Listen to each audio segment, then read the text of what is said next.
নমস্কাৰ সকলোকে স্বাগতম জনাইছো মোৰ অন্য এটি ভিডিঅ'লৈ আৰু আজি গৈ আছো আমি এখন বিয়া খাবলৈ আৰু সেই বিয়াখন অকনমান ব্যতিক্ৰমী এটো কাৰণে কৈছো যে এখন আছিল প্ৰথমে গন্ধৰ্ব বিবাহ যেহেতু গন্ধৰ্ব বিবাহ হলে সামাজিক ৰীতি-নীতি সমূহ কৰা নহয় হেতু কাৰণে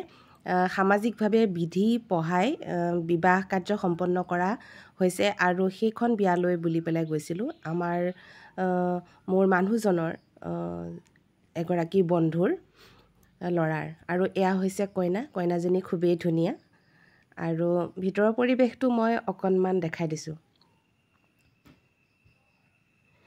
বিয়া বুলি ক'লে খুবেই ভাল লাগে নহয় জানো আৰু যেহেতু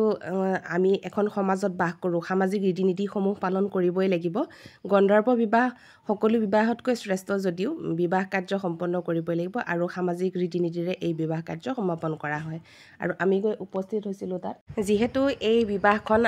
আগতে তেওঁলোকৰ মাজত হৈ গৈছে আৰু সেইদিনা লৰা ঘৰত উপস্থিত থাকে ছোৱালী ঘৰৰ পৰিয়ালৰ সকলো লোক আৰু লৰা ঘৰৰ সকলো লোক আৰু দুই ঘৰৰ মিলতে এই অনুষ্ঠান ভাগ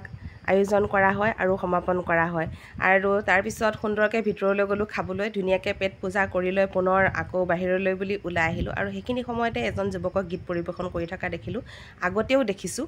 খুবেই ভাল লাগিলে কতো নিশিকাকে এনেদৰে গীত পৰিবেশন কৰাটো ইমান সহজ নহয় তাকো ট্ৰেকত মই অকনমান দেখাই দিম আপোনালোকক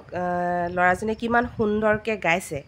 আসলতে নিশিকাকে তেনেদৰে ট্ৰেকত গীত পৰিবেশন কৰা ইমান সহজ নহয় এপিনে দৰা ঘৰৰ আৰু ছোৱালী ঘৰৰ অভিভাৱকৰ এয়া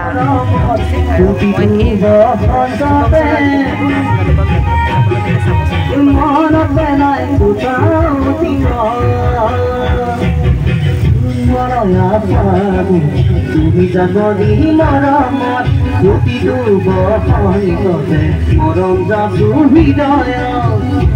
জাননী তুমিয়ে মোৰ কামনা পাবনা তুমিয়ে মোৰ জীৱনৰ ভৰসা তুমিয়ে মোৰ বুকুৰে তলি তুমিয়ে মোৰ প্ৰাণৰে পুতলা তুমিয়ে মোৰ আকাশৰ তৰা তুমিয়ে মোৰ নয়নৰ মণি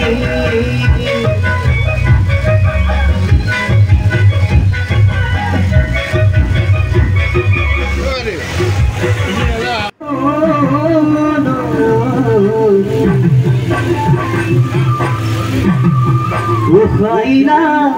turenu hani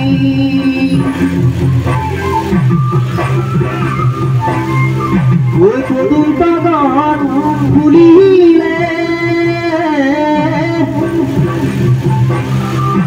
Oi pulile murkhewadi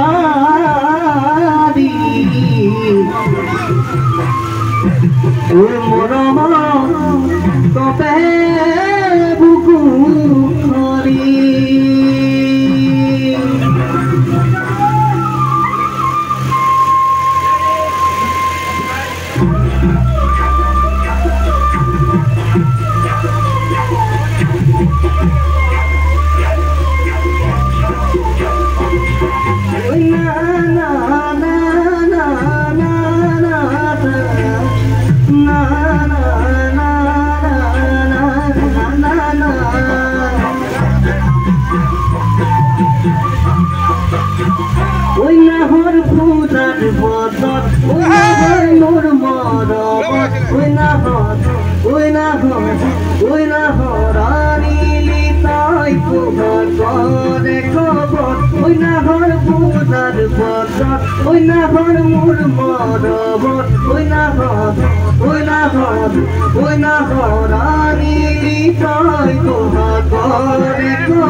বাজিছে দুদৰে চাপৰ তেজত উঠিছে পিৰিতিৰে ৰহত বুকুতে বাজিছে দুদৰে চাপৰ তেজত উঠিছে পিৰিতিৰে ৰহত কইনাঘৰ পূজাৰ বতন কইনাঘৰ মোৰ মৰমত কইনাঘৰ আনিলি তই বহাগৰ খবৰ